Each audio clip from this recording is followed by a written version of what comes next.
the most popular drug in every city.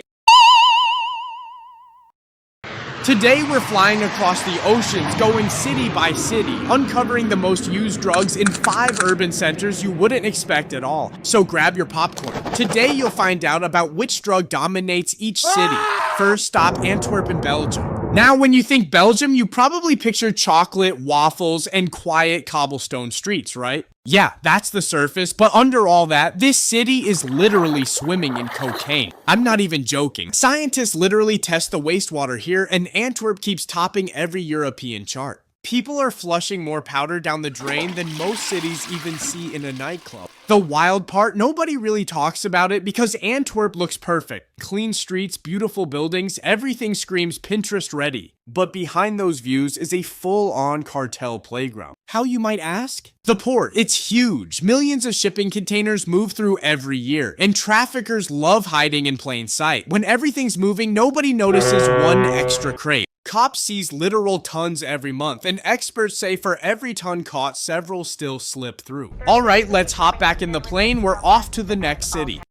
Next up is Amsterdam. Everyone thinks Amsterdam is all about weed, coffee shops, and chill vibes. You walk around, smell the air, and instantly know someone's having a good time. But once the sun goes down, it's a whole different city. This place turns into party central. Lights, music, crowds that look like they haven't slept since Thursday. And the real MVP here, MDMA. Amsterdam isn't just Europe's capital of good vibes, it's basically the MDMA headquarters of the world. Those pills you see at raves in London or Berlin are most probably made right here. And get this, the people making it aren't random amateurs.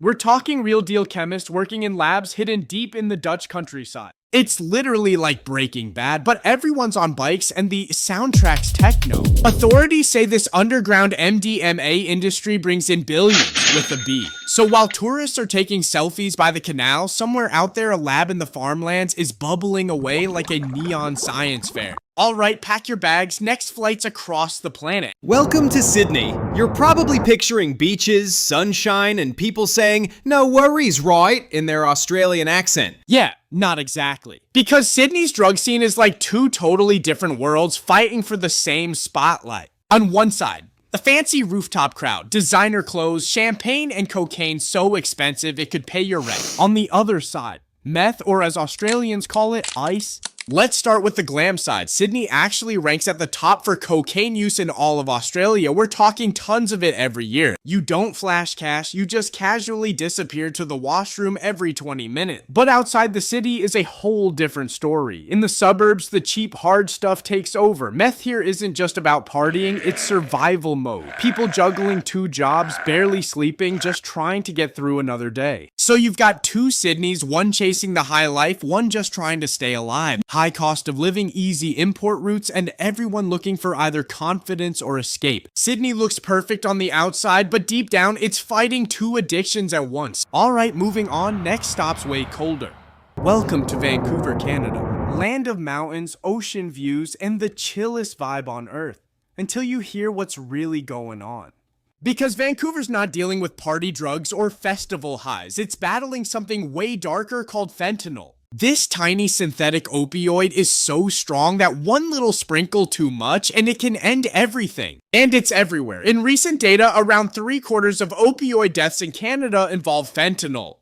In Vancouver alone, overdose rates hit record highs. Whole neighborhoods affected, especially in the downtown east side. How did it get this bad, you might be thinking? Dealers mix fentanyl into other drugs like coke, meth, or whatever. And so people take one thing and unknowingly ingest fentanyl. Also, years of housing issues, poverty, and mental health struggles created the perfect storm. It's like the city has 2 faces. That's Vancouver.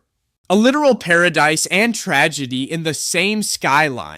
Alright, one last flight. Buckle up for our final stop. Last but not least, Cape Town, South Africa. Cape Town looks like heaven. Beaches, mountains, tourists living their best life. But if you drive a few miles inland, it's a completely different world. And the drug that runs these streets is called tick. That's their local name for crystal meth. Tick hits hard here. It's cheap and it's everywhere, and it's tearing through communities fast. A lot of young people start out curious, like one hit at a party, and before they know it, everything's gone sideways. It's not even about getting high anymore. It's about escaping. And it's easy to see why. Cape Town looks rich on Instagram, but the divide is massive. You've got luxury homes and beach bars on one side and whole families struggling to survive on the other. When poverty and hopelessness meet an easy high, tick becomes both the problem and the coping mechanism. In other cities, drugs are about status or parties. Here, it's survival. It's like the soul of the city split in two. Tourists see paradise, locals see a battlefield. So yeah, bro, 5 cities, 5 totally different worlds. It's wild how drugs don't just mess with people, they shape entire cities. So next time you're scrolling through travel pics or planning a trip, remember, every perfect city's got a story hiding underneath. If you enjoyed this video, make sure to subscribe and hit the like button, and I'll see you on the next flight.